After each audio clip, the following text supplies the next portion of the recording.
Le jugement des autres peut nous toucher, peut nous blesser, peut diminuer notre estime de soi, notre confiance en soi. C'est pour ça que j'ai décidé d'en parler dans cet épisode afin que tu puisses accepter le jugement des autres. Bonjour, bienvenue au podcast de Balancing Life qui va t'aider à trouver ton chemin vers une vie plus saine et équilibrée grâce à l'approche holistique et au développement personnel. Je te propose chaque semaine des outils pour améliorer ton quotidien et rester en équilibre. Ensemble, nous parviendrons à réussir et à construire un monde plus sain et en parfaite harmonie.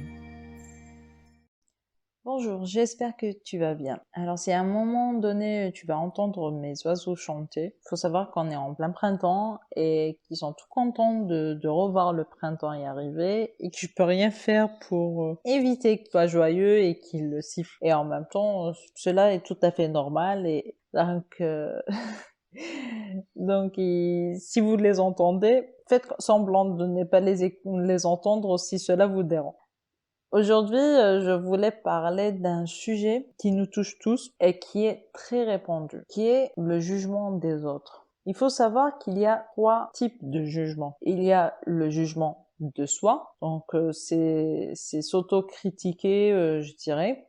Et il y a aussi le jugement des autres, donc c'est les personnes qui te jugent. Et la troisième, c'est juger les autres. Donc quand les autres nous jugent, il nous arrive aussi de juger les personnes. Mais aujourd'hui, j'ai souhaité me concentrer sur comment gérer ou accepter les jugements des autres. Pourquoi je me suis focalisée sur cette partie? Parce que c'est une partie que je considère être très répandue en ce moment. Soit c'est à la maison, soit c'est les membres de nos familles, même s'ils ne vivent pas avec nous, soit c'est nos amis, soit c'est au travail, donc responsables, collègues, soit c'est à l'école, donc l'université, ou bien ça arrive aussi dans la rue, tout simplement, ou bien sur les réseaux sociaux. Donc on est tout le temps confronté au jugement des autres. Et il faut savoir que les personnes, quand elles te jugent, elles peuvent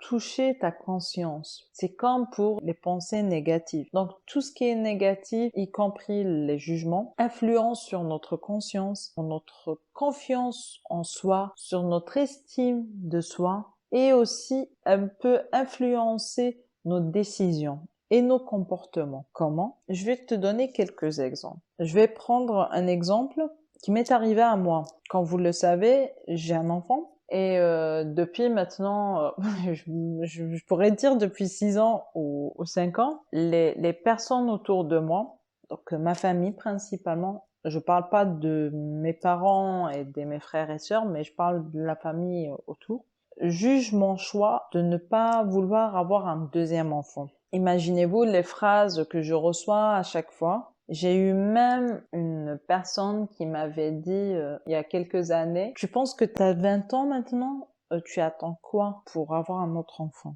Donc, par rapport aux décisions, au moment où elle m'avait dit cette phrase, j'ai souri et je lui ai dit mais qui a dit que je voulais un autre enfant? Elle m'a dit, en plus, elle m'a rajouté une autre phrase, elle m'a dit et tu veux laisser ton enfant tout seul? Donc vous voyez comment les gens peuvent être blessants en te jugeant. Et il y a des personnes qui peuvent changer de décision par rapport à ça, juste parce qu'ils sont tellement blessés. On va dire qu'ils en ont marre de voir des personnes les juger par rapport à leurs décisions, qu'un jour, ils décident de changer juste pour que les personnes les laissent tranquilles. Et il faut savoir que les gens continueront à te juger, qu'importe la décision que tu vas prendre.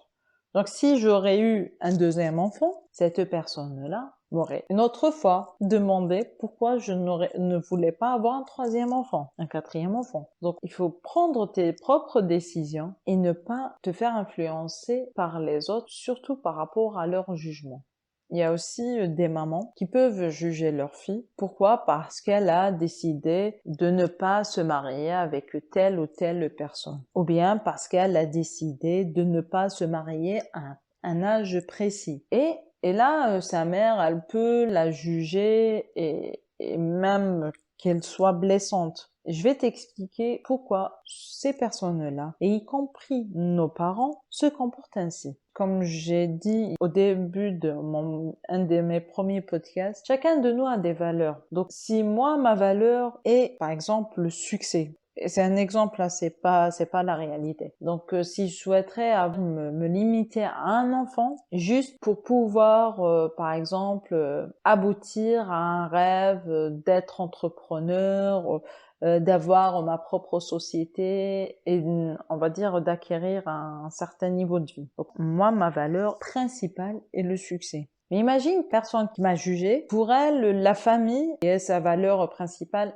Donc, elle va vouloir m'inculquer sa valeur à sa façon. Donc, ce qu'elle va essayer de faire, c'est que déjà, elle va pas accepter ma valeur, qui est contradictoire à la sienne, et elle va vouloir que j'accepte sa valeur. Elle va me demander de changer de valeur succès par la famille. C'est pour ça que la personne qui m'a jugé m'avait dit, comment veux-tu laisser ton enfant tout seul? Cette personne-là a la valeur famille qui est très importante.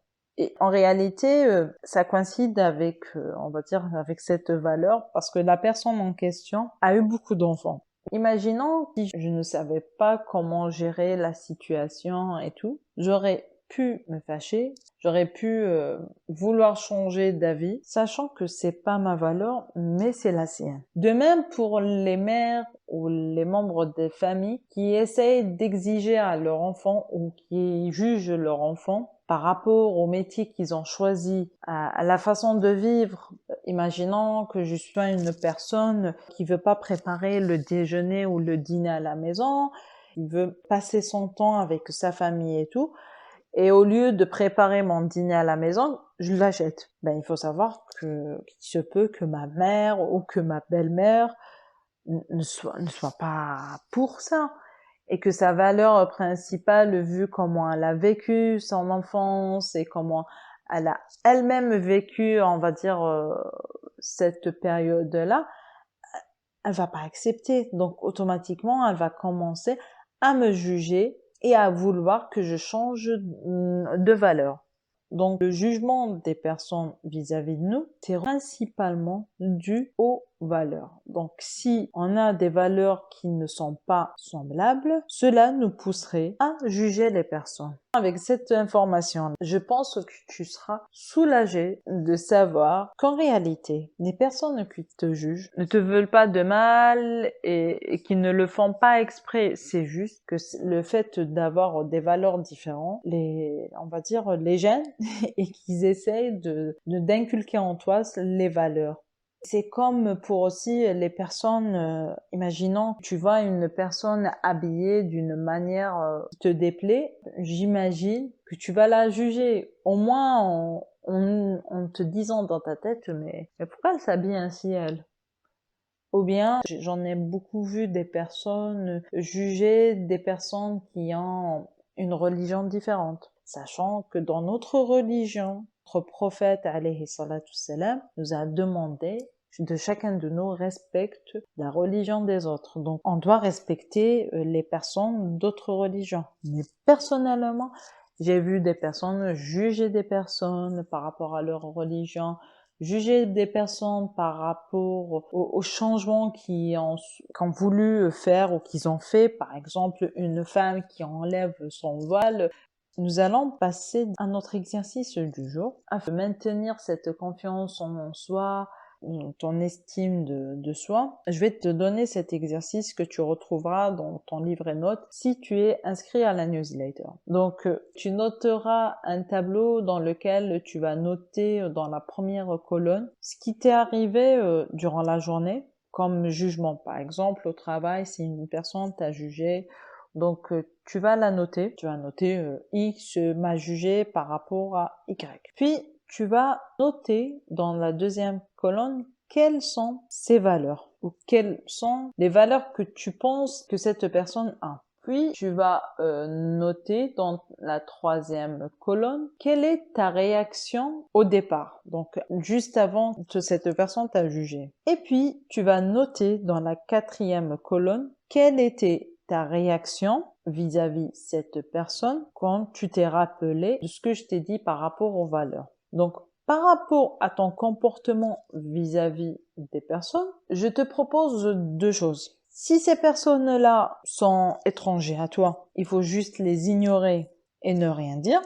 Donc, parce que sincèrement, une personne dans la rue, si elle te juge par rapport à ta façon de t'habiller et tout, que tu te dises, oui, de toutes les manières, elle n'a pas les mêmes valeurs que moi, tu passes et tu oublies cette histoire. Et si c'est un membre de la famille, ta mère, ton frère, tes sœurs, ton mari, ton enfant, qu'importe ce qui est proche à toi et que tu aimes réellement, il te suffit de lui expliquer que ce que tu veux dans ta vie, par exemple, tu veux pas te marier maintenant, tu as juste à expliquer à ta mère quelles sont les causes qui, on va dire, qui te poussent à ne pas accepter de t'engager avec un homme.